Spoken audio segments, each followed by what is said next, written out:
Alright, so good day everyone, especially to Sir Lingad. My name is Cheska Kalage, and I will be discussing the last topic in the chapter 4, entitled Result Specialization in Medicine and His Other Achievements.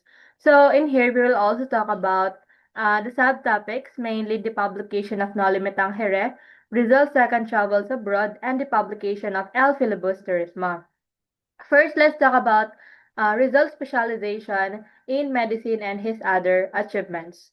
So, when we hear the name Jose Rizal, we often remember him as the national hero who wrote Noli Me Tangere and El Filibusterismo. However, Rizal was more than a writer and reformist. He was also a dedicated physician, scientist, and lifelong learner. Today, we will explore his specialization in medicine, particularly ophthalmology, and how his experiences in Europe shape his ideas, achievements, and contributions to the Filipino nations. Now let's talk about the overview of this topic. So Rizal specialized in ophthalmology after completing his medical studies at the Universidad Central de Madrid in 1884.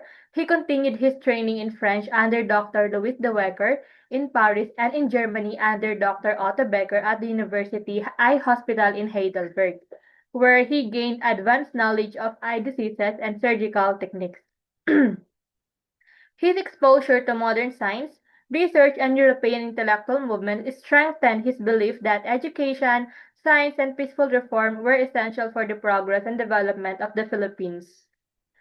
But before we formally proceed to our main discussion, let me share with you the significant persons that involved in this topic. So first we have Dr. Louis de Wecker. So he is the most distinguished French ophthalmologist on whose advice Rizal and trained him in the Paris in 1885.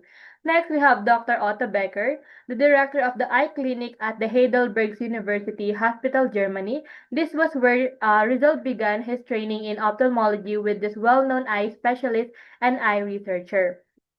Next, we have Professor Wilhelm Kiene. The lecture by the German physiologist were among the courses attended Rizal during his study in Heidelberg.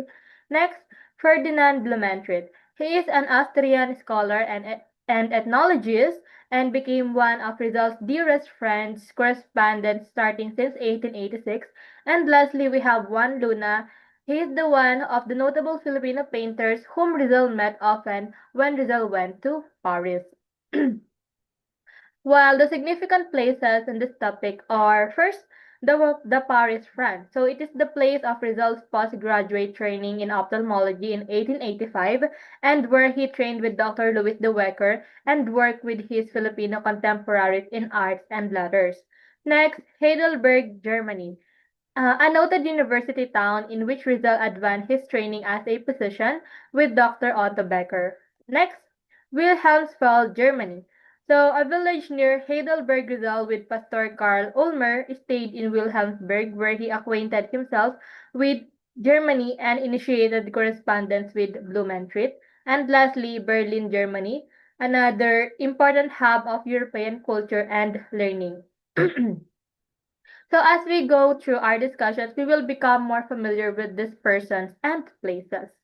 Let us now start to our main discussion by talking about its historical and geographical context.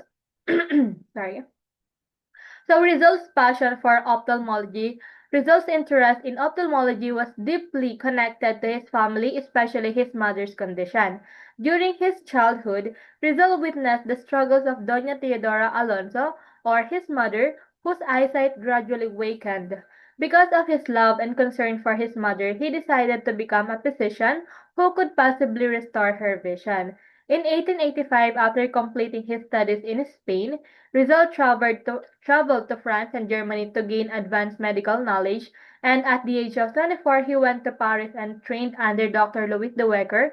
He studied eye disease and observed different medical procedures in his clinic. His medical journey shows that Rizal combined personal motivation with a larger purpose. He wanted to become a skilled doctor not only to help his family, but also to serve Filipino who needed medical assistance.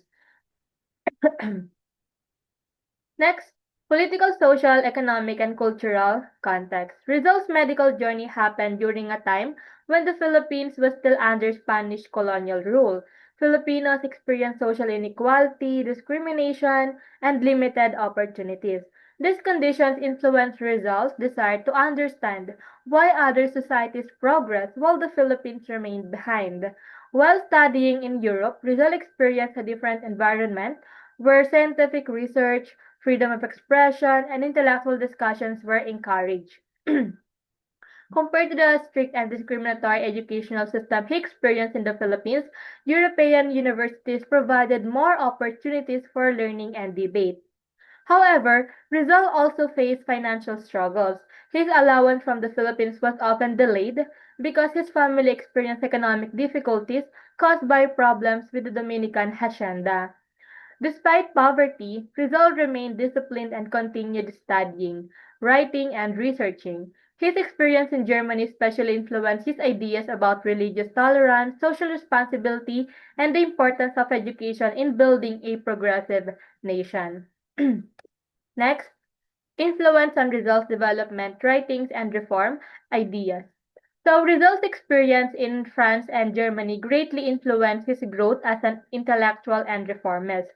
He interacted with European scientists, scholars, and Filipino experts who encouraged him to study Philippine society from a broader perspective. His exposure to European science strengthened his belief that knowledge should be based on evidence and reason rather than ignorance or prejudice. Through his medical studies, he developed discipline, observation skills, and analytical thinking. These experiences also influenced his writings. Rizal used his knowledge and observations to criticize social problems in the Philippines and to promote peaceful reforms. He believed that education, science, and cultural awareness were necessary for Filipinos to achieve progress and dignity. Next, let us now move forward to Rizal's essays and ideology.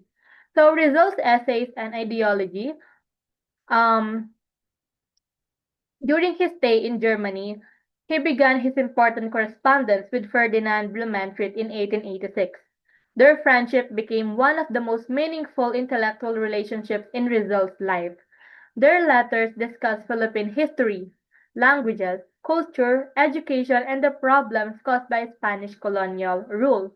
Blumentritt, who was interested in the Philippine studies, helped Rizal exchange ideas about Filipino identity and society.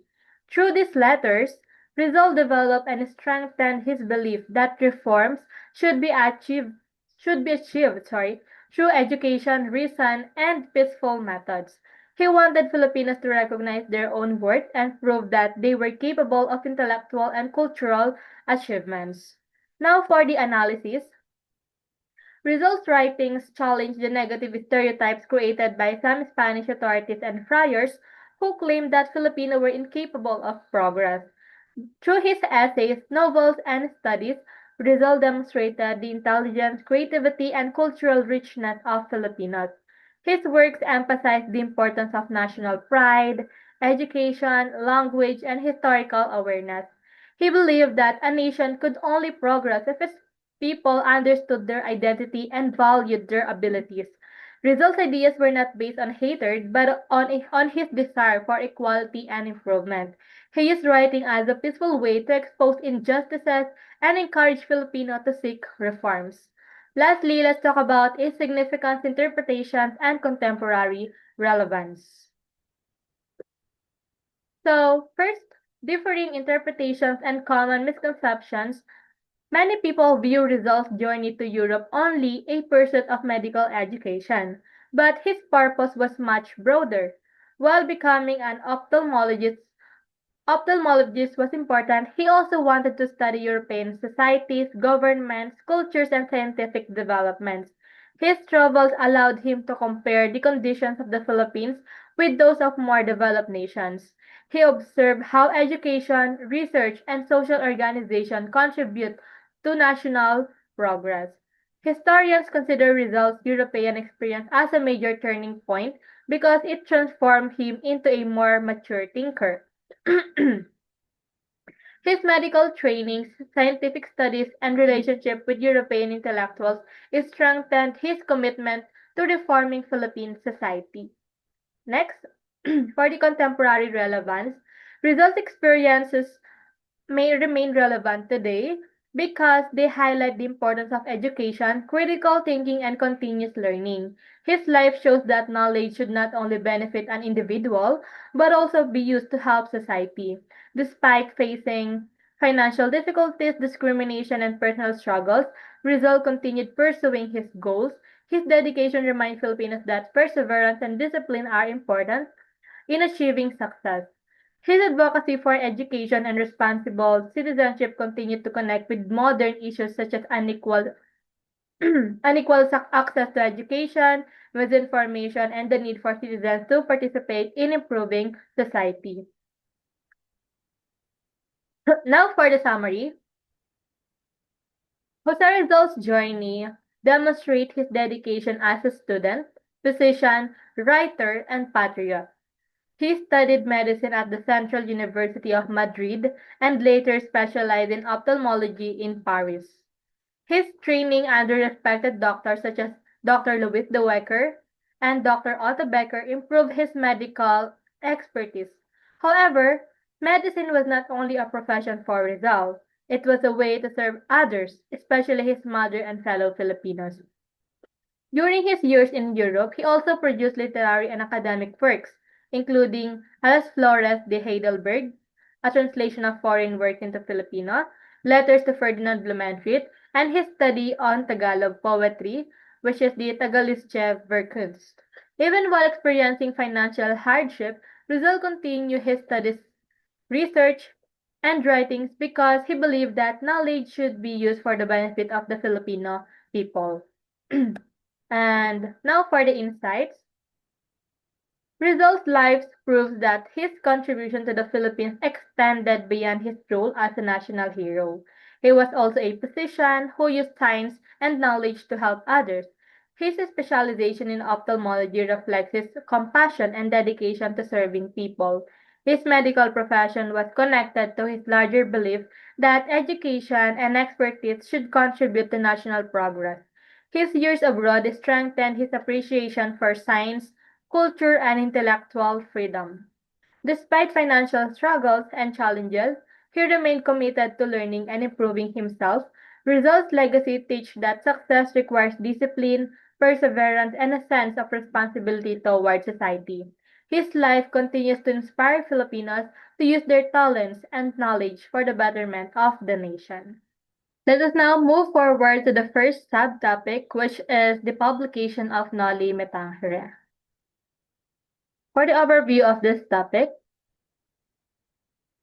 the publication of Noli Me Tangere in Berlin represents Rizal's journey and the challenges he experienced before successfully releasing his novel. The novel was not only a literary work, but also a reflection of the social problems that Rizal observed in the Philippines.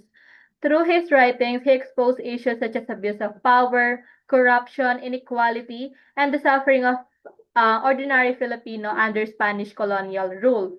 Aside from publishing his novel, this period also allowed Rizal to establish connections with European intellectuals and observe the political, cultural, and social development of European countries.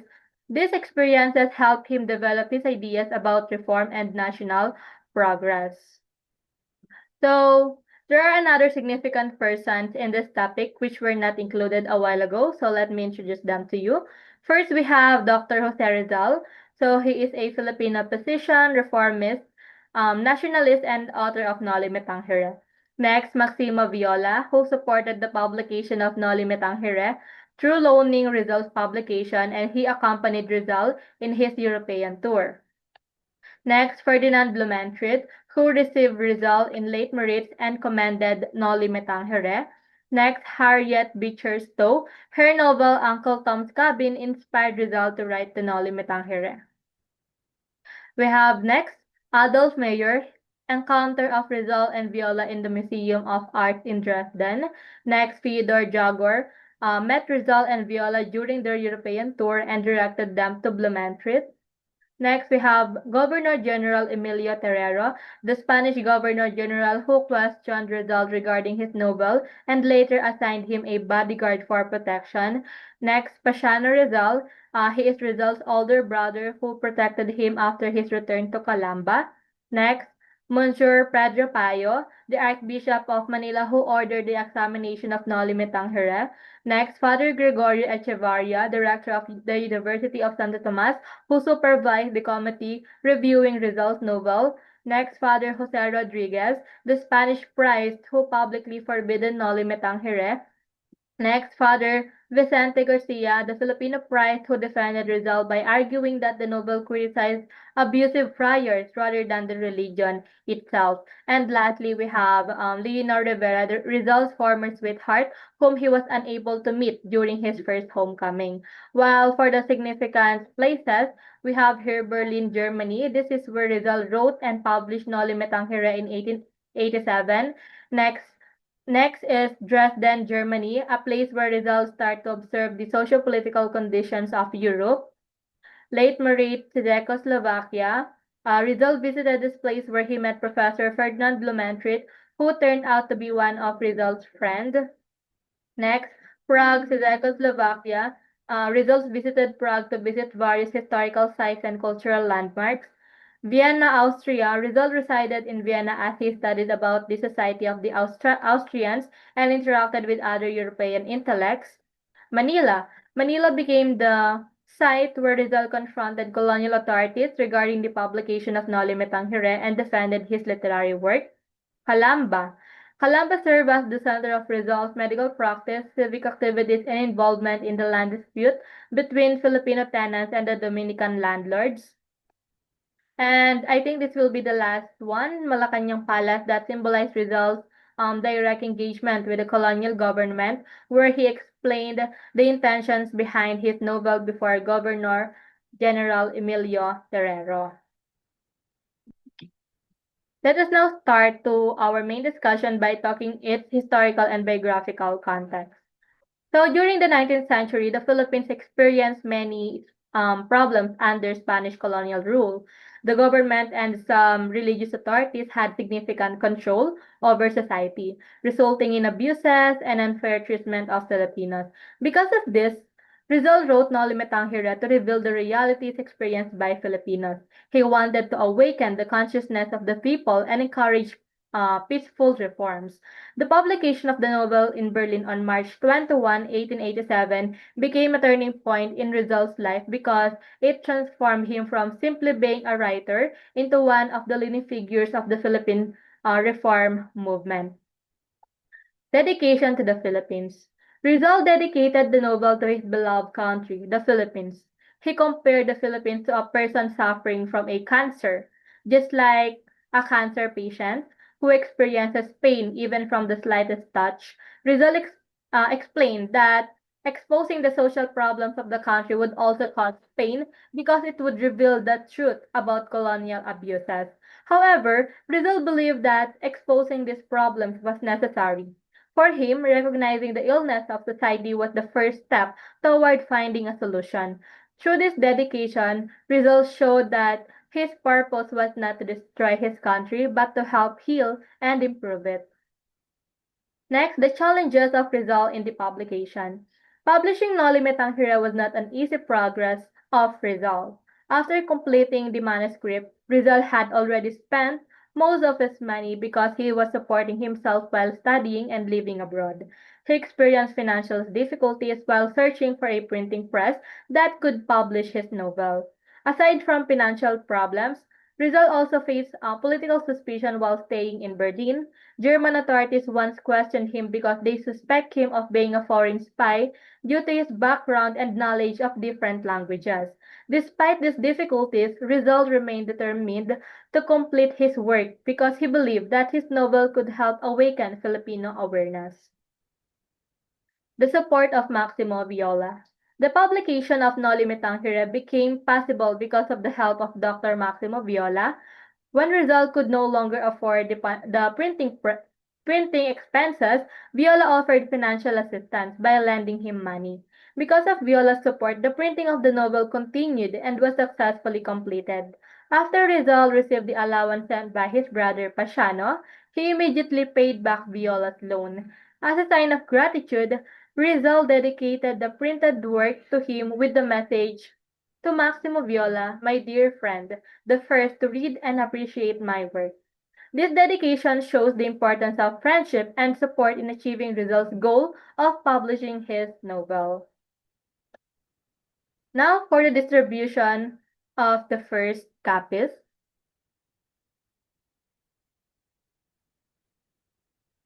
After the publication of Noli Me Tangere, Rizal immediately sent copies of the novel to his close friends and supporters. Among those who received copies were Ferdinand Blumentritt, Dr. Antonio Jaina, Mariano Ponce, and Felix R. Hidalgo. These individuals appreciated Rizal's work because they recognized the importance of the novel in exposing the problems of Philippine society. The positive reactions from his friends encouraged Rizal because it showed that his message about reform and justice was being understood by others. Ferdinand Blumentritt's reaction. One of the most meaningful responses came from Ferdinand Blumentritt, who praised Rizal's novel. Blumentritt described Noli Me Tangere as a work written with the blood of the heart, meaning that the novel contained deep emotions, sincerity, and genuine concern for the Filipino people. His response showed that Noli Me Tangere was not simply a fictional story, it was a reflection of Rizal's love for his country and his desire to expose the truth. The friendship between Rizal and Blumentritt also became an example of international connection, where ideas and knowledge crossed national boundaries to support the pursuit of justice and reform. Now let's talk about Grand Tour in Europe with Viola. The European tour was not only for sightseeing. Rizal wanted to study how European societies, especially in terms of education, government, science, culture, and social organization developed. During his travels, Rizal observed that many European countries had systems that promoted progress and knowledge. This experience influenced his belief that the Philippines could also improve through education, responsible leadership, and peaceful reforms. The Grand Tour helped Rizal broaden his perspective and strengthened his desire to contribute to the improvement of his country. After receiving money from his brother Pasiano, Rizal was able to repay Maximo Viola for the loan used in publishing Noli Me Tangere. On May 11, 1887, Rizal and Viola start their journey across Europe. Their route includes several countries such as Germany, Czechoslovakia, Austria, Switzerland, and Italy. Their first destination was Dresden, Germany, where they visited museums and cultural exhibitions. They also met Dr. Adolf Meyer and Dr. Fyodor Jagor, who helped introduce Rizal to Ferdinand Blumentritt. In late Marit, Czechoslovakia, Rizal finally met Ferdinand Blumentritt, who later became one of his closest European friend and supporter. Through this encounter, Rizal exchanged ideas with scholars and intellectuals, showing him to gain a deeper understanding of society and progress. They parted ways in Geneva, Switzerland. Next, we have Rizal's first homecoming. So after 5 years studying and traveling in Europe, Rizal decided to return to the Philippines. He arrived in Manila on August 5, 1887, and returned to Calamba on August 8. Despite the possible danger caused by Noli Me Tangere, Rizal chose to come home because he wanted to serve his fellow Filipinos and help his family. One of his main reasons for returning was to treat his mother, who was suffering from poor eyesight that time. After arriving in Calamba, Rizal opened a medical clinic because of his reputation as a trained physician. Many patients from different places visited him for treatment. Aside from medicine, Rizal also worked with the youth of Calamba. He encouraged them to participate in activities such as gymnastics, fencing, and other physical exercise because he believed that a healthy and disciplined youth could help build a stronger nation. The banning of Noli Me Tangere. Although Noli Me Tangere received support from many Filipinos and reformists, it also received strong opposition from Spanish authorities and some members of the clergy. The religious leaders considered the novel dangerous because it criticized abuses committed by certain friars and colonial officials. The Archbishop of Manila, Bonjour Pedro Payo, ordered an investigation of the novel. A committee led by Father Gregorio Echevarria of the University of Santo Tomas examined the book and concluded that it was harmful to Spanish authority. Because of this, um, Authorities recommended that Noli Me Tangere be prohibited from being imported, reproduced, and circulated in the Philippines. However, the attempt to suppress the novel had the opposite effect. Instead of preventing people from reading it, the controversy increased public curiosity, and many Filipinos secretly obtained copies of the book. Now, threats to Rizal's life. So the controversy surrounding Noli Me Tangere placed Rizal's life in danger. Many friars and colonial officials became angry because they believed the novel attacked their authority. Rizal also faced rumors and accusations, including being labeled as a threat to Spanish rule. Governor General Emilio Terrero recognized the danger Rizal faced. After meeting Rizal and listening to his explanation about the purpose of the novel, Terrero understood that Rizal's intention was not to promote violence but to expose social problems. Because the Governor General knew that Rizal was at risk, he assigned a Spanish lieutenant as his personal bodyguard. However, the threats continued, and Rizal's family became worried about about his safety. After only several months in the Philippines, Rizal eventually decided to leave again in 1888. His first coming became a significant moment because it showed his courage to return despite the risk and his commitment to serve the Filipino people. Now let's talk about the analysis of the topic. So, in analyzing Noli Me Tangere, we can see that Rizal viewed literature as a powerful tool for social awareness and reform. Rizal did not write the novel to encourage violence or revolution. Instead, he wanted to reveal the problems existing in the Philippine society during Spanish colonial rule, including corruption, abuse of authority, discrimination, and the misuse of religion. Through the experience of the characters in the novel, Results show the struggles of Filipino and encourage readers to recognize the need for change. For Rizal, exposing the truth was the first step toward improving society because people cannot solve problems if they are unaware of them. Rizal believed that meaningful change should be achieved through education, reason, and lawful methods. This belief was shown during the Calamba land dispute where Rizal supported the tenants who were experiencing problems with the Dominican landlords.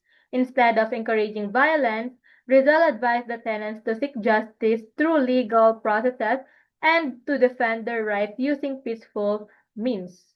This situation demonstrated Rizal's belief that progress could only be achieved through responsible action, knowledge, and respect for justice. His approach showed that patriotism is not only expressed through words but also through actions that protect the welfare of others. The impact of the Grand Tour of Europe. So, Rizal Grand Tour of Europe with Maximo Viola greatly influenced his intellectual and political development. By visiting different countries and interacting with scholars such as Ferdinand Blumentritt, Rizal gained knowledge about education, science, government systems, and social progress. These experiences allowed him to compare European societies with the situation of the Philippines. Rizal realized that the progress of nations depended on educated citizens, responsible leadership, and institutions that respected human rights. Because of this, he became more convinced that the Philippines could improve through reforms based on education and civic responsibility. Now for the significance. The publication of Noli Me Tangere became a turning point in Philippine history. Through this novel, Rizal transformed from a writer into one of the most influential thinkers of the Philippine Reform movement. The novel awakened Filipino awareness about their situation under Spanish colonial rule and encouraged people to recognize their identity as a nation. Although the novel was criticized and banned by colonial authorities, its message continued to spread among Filipinos. Noli Me Tangere proved that literature could become a powerful instrument in exposing injustice and inspiring people to seek positive change. Rizal's first homecoming marked his transformation from a Filipino scholar abroad into an active reformer serving his country. After gaining knowledge and experiences in Europe, Rizal returned to the Philippines and applied what he learned to help his fellow Filipinos. He worked as a physician, treated patients, helped his family, supported his community, and defended the rights of the people involved in the Calamba land conflict. This period showed that Rizal's love for the country was not only expressed through writing, but also through service and action. While next, for the contemporary relevance, so one important lesson from Rizal's life is the value of learning from other cultures, while focusing on the development of one's own country. During his years in Europe, Rizal observed the achievements of other nations and used these lessons to think about possible improvements for the Philippines. Today, Filipinos can also learn from global experiences, technologies, and practices while considering what solutions are appropriate for Philippine society. Like Rizal, citizens should use knowledge not only for personal success, but also for the improvement of the community. The issue that Rizal criticized in Noli Me Tangere, such as corruption, inequality, and abuse of power, remain relevant today. Although society has changed, many communities still experience challenges involving unfair treatment, misuse of authority, and social inequality. Rizal's writings remind Filipinos of the importance of being informed, questioning injustice, and participating responsibly in society. His example encouraged citizens to stand for truth and fairness while working peacefully toward solutions. Now, let us now down to the summary of this topic. So, to summarize, Noli Me Tangere was published in Berlin on March 21, 1887, with the financial assistance of Dr. Maximo Viola. Despite Rizal's financial struggles. The novel exposed the abuses and injustices experienced by Filipinos under Spanish colonial rule and became an important work that awakened national consciousness. After its publication, Rizal and Viola traveled across Europe, visiting different countries and meeting intellectuals who influenced Rizal's ideas about reform and progress. Rizal returned to the Philippines on August 5, 1887, where he reopened his medical practice, treated patients, helped his community, and became involved in the Calamba land dispute. However, because of the controversy caused by Noli Me Tangere, Rizal faced opposition from Spanish authorities, eventually forcing him to leave the Philippines again in 1888. Down to the insights, the life of Rizal during this period teach us that writing can become a powerful instrument for change. Through Noli Me Tangere, Rizal demonstrated that literature can expose injustice, awaken national consciousness, and encourage people to seek reform. His grand tour of Europe showed the importance of learning from other societies and using knowledge for the improvement of one's own nation. His first coming demonstrated that true patriotism requires service, courage, and responsibility toward others. Despite facing criticisms, danger, and persecution, Rizal remained committed to peaceful reform and pursuit of truth. Therefore, Rizal's life continues to remind Filipinos today that meaningful change begins with educated individuals who are willing to serve their community and stand for what is right. Next up, for the second subtopic entitled Rizal's Second Travels Abroad starts from 1888 to 1892. So Rizal's second travels abroad from 1888 to 1892, unlike his journey abroad, which was mainly focused on pursuing higher education and improving his medical knowledge, this second journey had a deeper purpose. It was a journey shaped by political persecution, personal sacrifices, and Rizal's growing commitment to the Filipino nation. During these years, Rizal traveled to different countries such as Hong Kong, Japan, the United States, England, France, Belgium, and Spain. These experiences allowed him to observe different societies, study their progress, and develop ideas that would later influence his writings, political beliefs, and vision for the Philippines. Moving forward to the overview of this subtopic, Rizal's second journey abroad began because of increasing threats against him and his family. After the publication of Noli Me Tangere in 1887, Spanish authorities and religious orders became more hostile toward him because of his novel exposed the abuses and injustices happening under colonial rule. Unlike his first travel, Rizal did not leave the Philippines simply to study. He was forced to leave because staying in the country placed himself and his loved ones in danger. However, Rizal transformed this difficult situation into an opportunity. His travels allowed him to encounter different cultures, political systems, and societies. Through these experiences, he developed a deeper understanding of nationalism and realized that the progress of the Philippines required education, historical awareness, and peaceful reform. So there are another significant persons that involved in this topic, and they are first Seiko Osoy or Osei-san. She became Rizal's closest companion during his stay in Japan. She introduced him to Japanese language and culture, and their relationship developed into one of the most memorable romance of his life. Next, we have Suhiro, a Japanese journalist, novelist, and political reformer, became Rizal's close companion during their voyage to the United States. Next, we have Juan Perez Caballero. So, he is a secretary of the Spanish legation in Tokyo that welcomed Rizal into the Spanish legation. Next, we have Marcelo H. Del Pilar, Mariana Ponce, and Graciano Lopez Reina, who were leading figures of the propaganda movement. So their collaboration reinforced the campaign for peaceful reforms and greater political representation for Filipino under Spanish rule. Let us now proceed to our main discussion by talking about its historical and biographical context. So, the second travels abroad of Jose Rizal happened during one of the most difficult periods of his life. After returning from his first trip to Europe, Rizal witnessed the struggle of his family and the people of Calamba because of their conflict with the Dominican owned estates. Because of the growing pressure from Spanish and the friars, Rizal decided that leaving the Philippines was necessary. On February 3, 1888, he departed Manila aboard the ship Zafiro. His departure was not an act of giving up on his country. Instead, it was a strategic decision that allowed him to continue his mission from abroad while protecting his family and continuing his fight for reforms through writing, research, and advocacy. Now, the publication of Noli Me Tangere and the growth of persecution. So, the publication of Noli Me Tangere became a turning point in Rizal's life.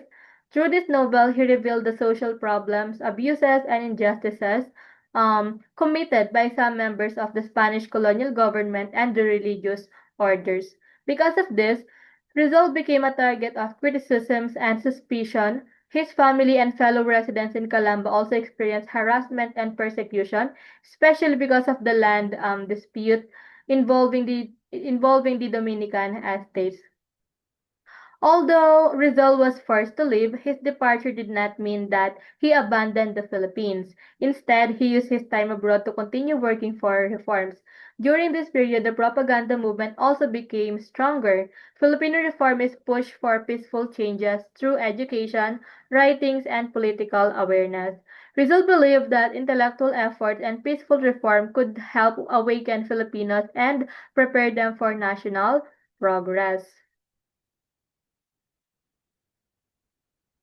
Now, um, the propaganda movement aimed to achieve peaceful reforms under Spanish colonial rule. Filipino reformists did not initially seek immediate independence. Instead, they wanted equal rights and fair treatment for Filipinos.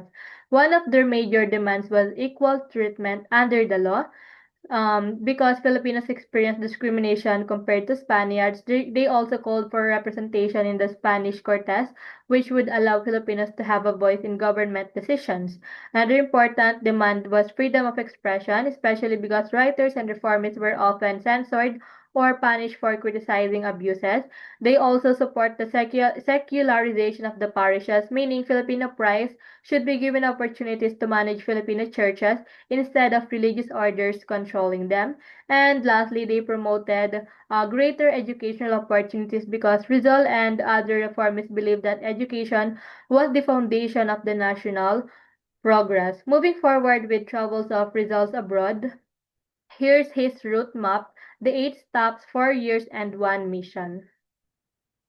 So Rizal's second travels abroad covered several countries, but every destination had a common purpose to learn, observe, and serve the Philippines. His journey began in Hong Kong, where he experienced exile and continued surveillance from Spanish authorities. He then traveled to Japan, where he discovered how an Asian nation could modernize while preserving its culture. In the United States, Rizal observed both the achievements and contradiction of democracy. In London, he focused on historical research that helped restore Filipino pride.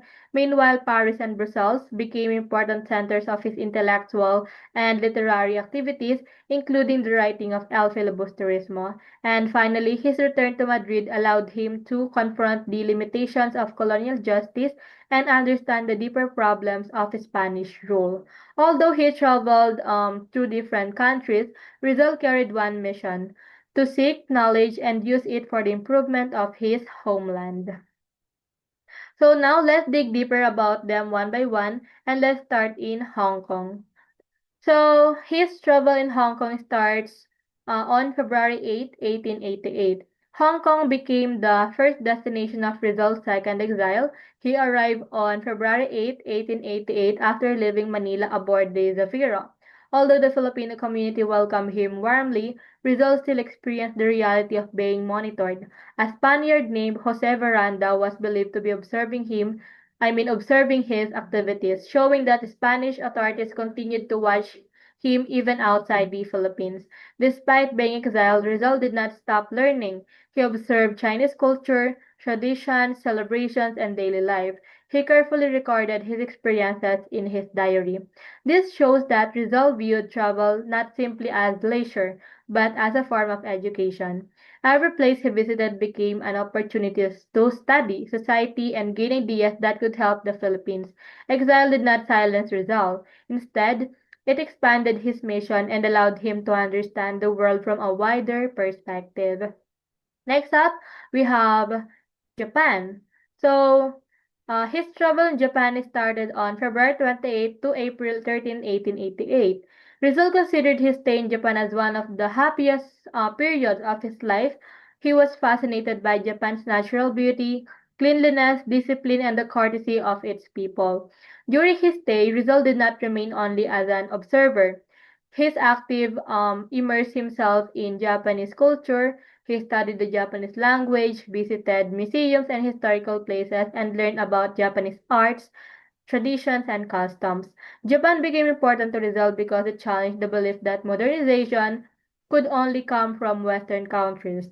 He saw that Japan was able to achieve progress while maintaining its own identity and culture. For Rizal, Japan became proof that a nation could embrace modernization without losing its traditions and national pride. In Japan also, he met one of his companions, Seiko Usui. So, Seiko Usui is one of the most memorable experience of Rizal in Japan, whom he called Osei-san. Rizal admired her intelligence, kindness, simplicity, and grace. The relationship brought happiness to Rizal during a time when he was experiencing political struggles and emotional difficulties. Rizal was deeply attached to Japan and was even offered opportunities that could have allowed him to stay there. However, he decided to continue his journey because he believed his responsibility to the Filipino people was greater than his personal happiness. His de- sorry, his decision shows one of the strongest themes in Rizal's life, the willingness to sacrifice personal desires for the service of his country. Another country he visited is United States, and he starts from April 28 to May 13, 1888. During his voyage from Japan to United States, Rizal met Techo Suhiro, a Japanese journalist, novelist, and political reformer. Their friendship developed because both men shared similar experiences and beliefs. Like Rizal, excuse me, Techo also experienced political difficulties because of his reform ideas. During their journey, Rizal helped Techo communicate because he understood Japanese. Their conversation allowed them to exchange ideas about freedom, human rights, and the struggles of oppressed people in their countries. Their friendship showed that Rizal's ideas were not limited only to the Philippines. He connected with other individuals who also believe in justice and reform. Still in the United States, Rizal's observations in America saw both positive and negative aspects of American society. He admired America's industrial development, modern infrastructure, economic opportunities, and the energy of its people. He recognized that the country's progress showed the importance of science, technology, and innovation.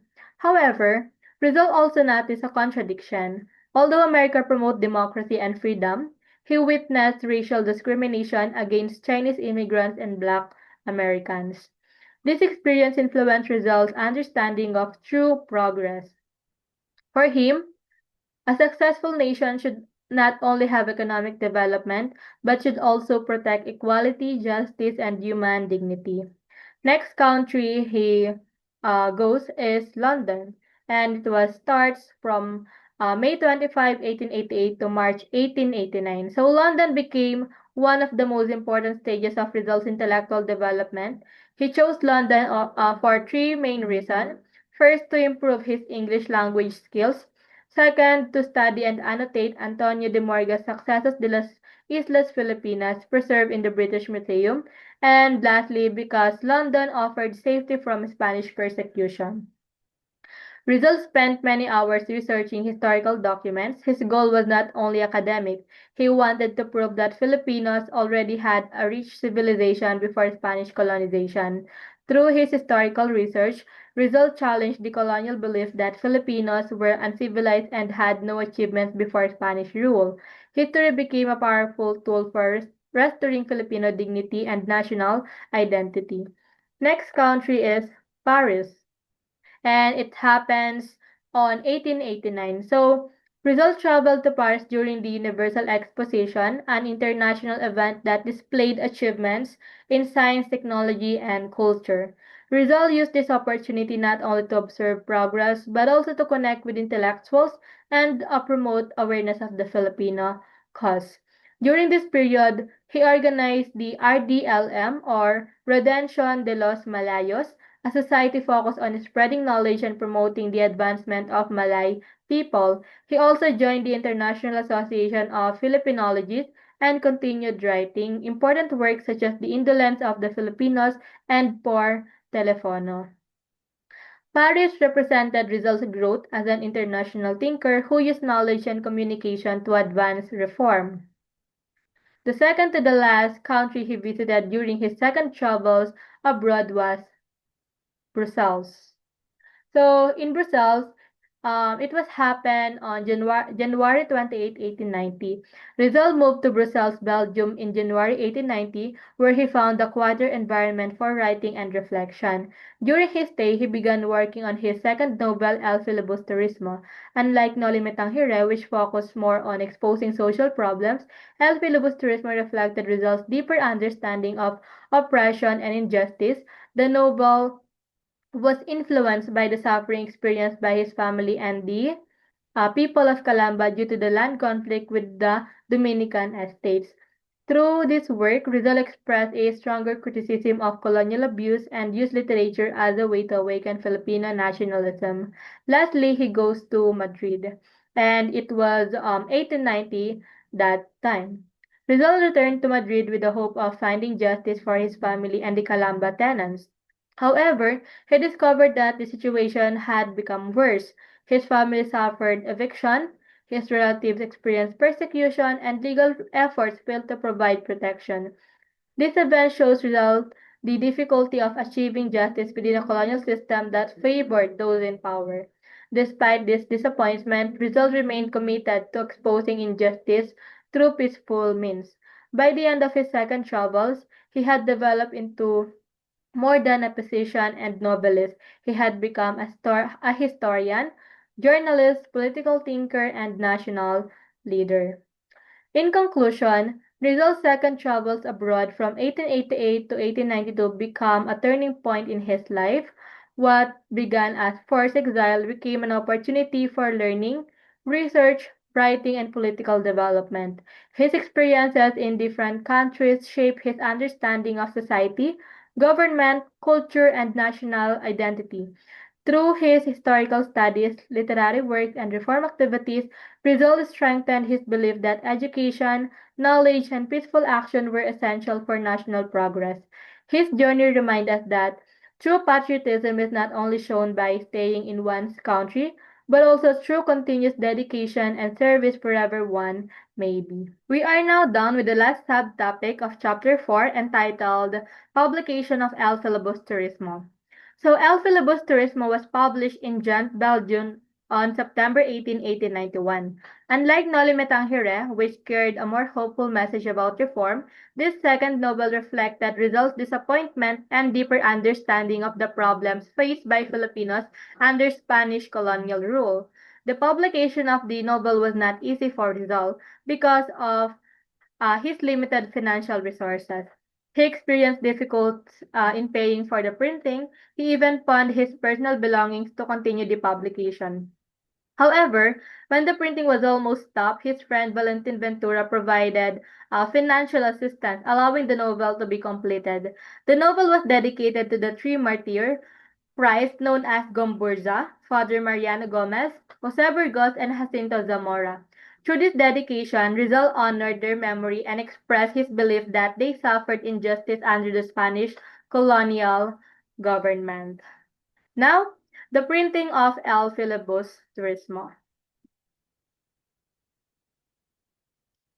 So, after completing the manuscript of El Filibusterismo, Rizal faced another major challenge, finding a way to publish it. Writing the novel was already difficult, but printing became even more challenging because Rizal had limited financial resources. He had to search for a printing press that could accommodate his situation and allow him to pay gradually. The publication of the novel became possible because of Rizal's personal sacrifices and the support of his friends. Without their help, El Filibusterismo might not have been completed and shared with the Filipino people. Now from Brussels to Ghent. On July 5, 1891, Rizal left Brussels and moved to Ghent, Belgium. His main reason for choosing Ghent was because printing expenses were cheaper compared to other places. At this time, Rizal was already experiencing financial difficulties. He lived in an inexpensive boarding house while trying to save money for the publication of his novel. In Ghent, Rizal found F. Mayer van Loo Press, which agreed to print El Filibusterismo through monthly installment payments. This arrangement helped Rizal continue the publication even though he could not afford to pay the entire cost immediately. This situation shows that the publication of the novel was not easy. Rizal had to make practical decisions and find solutions despite his financial struggles. So next, the people behind printing. So the publication of El Filibusterismo was made possible not only by Rizal's effort but also through the assistance of several people. First, Jose Rizal himself made a great sacrifice by pawning his personal jewels to provide the down payment and early payment needed by the printing press. This shows how committed he was to complete his work. Second, Jose M. Basa helped Rizal by sending money earned from the sale of Rizal's annotated edition of Morga's Sucesos de las Islas Filipinas. This support helped Rizal continue paying for the printing. Third, Evaristo Arias contributed 200 pesos, which became another source of financial assistance. And lastly, Valentin Ventura played the most important role in saving the publication. When he learned that Rizal was running out of money and the printing had stopped, he immediately sent financial assistance because Ventura's generosity, the printing was resumed and eventually completed. Moving forward to the dedication to the martyrs or the widely known Gomburza, one of the most significant parts of El Filibusterismo was Rizal's dedication to the three priors known as Gomburza, Mariano Gomez, Jose Burgos, and Jacinto Zamora. These three priors were executed in 1870 after being accused of involvement in the Cavite Mutiny. Their execution became a powerful symbol of injustice during the Spanish colonial. Mariano Gomez was the oldest among the three and was a respected priest who supported the Filipino secular clergy. Jose Burgos was known for defending the rights of Filipino priests and challenging the unfair treatment of the native clergy by Spanish friars, and Jacinto Zamora was also executed together with Gomez and Burgos despite questions regarding the evidence against them. For Rizal, the suffering and execution of Gomburza became an important event that influenced his desire to fight against injustice through his writings. Next, Rizal's three main arguments in dedicating the Nobel to Gomburza. In his dedication, Rizal explained why he chose to honor Gomez, Burgos, and Zamora. First, Rizal argued that their guilt was never clearly proven. He believed that the secrecy surrounding their trial and the lack of convincing evidence suggested that an injustice had occurred. Second, Rizal pointed out that the Filipino people continued to honor them as martyrs. For him, this showed that many Filipinos believed they were victims rather than criminals. Third, Rizal explained that his dedication was not meant to declare a final judgment, but rather to recognize them as victims of the same injustice that he wanted to expose through his novel. Through this dedication, Rizal transformed a literary work into a statement about justice, memory, and responsibility to remember those who suffered.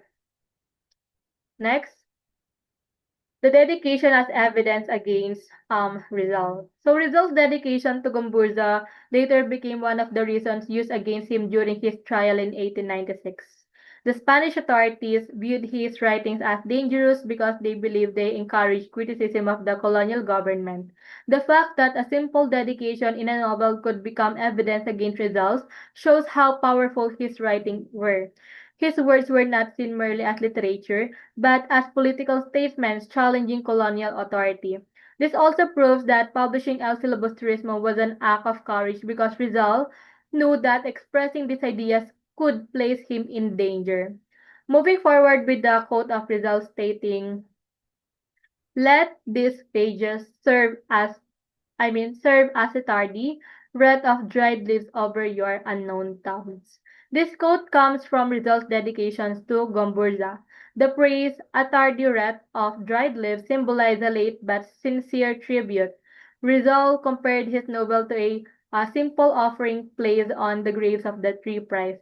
Although years had already passed since their execution, Rizal believed that their memory deserved recognition and that their names should not be forgotten. This quote summarized the purpose of his dedication: to honor victims of injustice and to use writing as a way of preserving truth and inspiring people to seek justice. So overall, the publication of El Filibusterismo represents Rizal's courage, sacrifice, and commitment to reform. Despite financial struggles and personal risk, he continued because he believed that his writings could help awaken the Filipino people and encourage them to fight for justice and national progress. Now, moving forward with Rizal in Hong Kong. After the publication of El Filibusterismo, Rizal decided to leave Europe and move to Hong Kong. He stayed there from November 1891 until June 1892. Hong Kong became an important period in Rizal's life because it allowed him to reunite with his family, continue his medical profession, and prepare his plans for Filipino reform. Although he was away from the Philippines, Rizal continued working for the improvement of his country through his writings, ideas, and preparation of organization that would unite Filipinos. Next, Rizal departure from Europe and the voyage to Hong Kong. He boarded the steamer Melbourne at Marseilles, France on October 18, 1891. During the voyage, Rizal began writing his third Tagalog novel. However, some of his planned novels, including Makamisa and Tapitan, remained unfinished. Rizal described his journey as heavenly. There were more than 80 passengers on the ship, most of whom were Europeans. Rizal was the only Asian passenger, and his ability to speak different languages impressed the other travelers.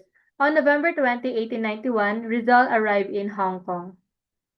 Next, Jose Maria Basa. Upon his arrival in Hong Kong, Rizal was welcomed by Jose Maria Basa, a fellow Filipino reformist and one of his supporters.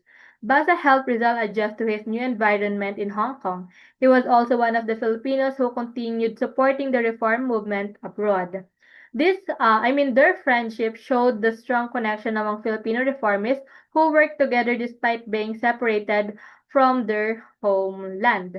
Next, Rizal have the chance to reunite with his family. So in Hong Kong, Rizal lived at 5D Aguilar Street, where he also established his medical clinic. One of the happiest moments of Rizal's stay in Hong Kong was the arrival of his family. Before Christmas of 1891, his father, his brother Pasiano, and Silvestre Ubaldo arrived. Soon after, his mother Theodore Alonso and his sister Lucia, Josefa, and Trinidad also joined him. This family reunion was very meaningful for Rizal because his family had experienced many difficulties due to the problems in Calamba. Aside from spending time with his family, Rizal also continued his medical career. He practiced ophthalmology, the branch of medicine, specializing in eye care, and he became known as a respected physician in Hong Kong. Next. The drafting of Constitution of La Liga Filipina. While staying in Hong Kong, Rizal prepared the constitution of a civic organization that would later become known as La Liga Filipina.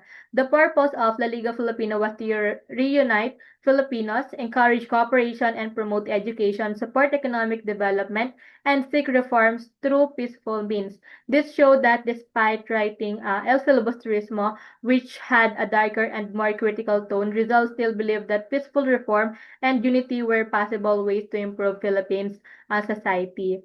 We are now down to the last subtopic of this chapter, which is the second homecoming.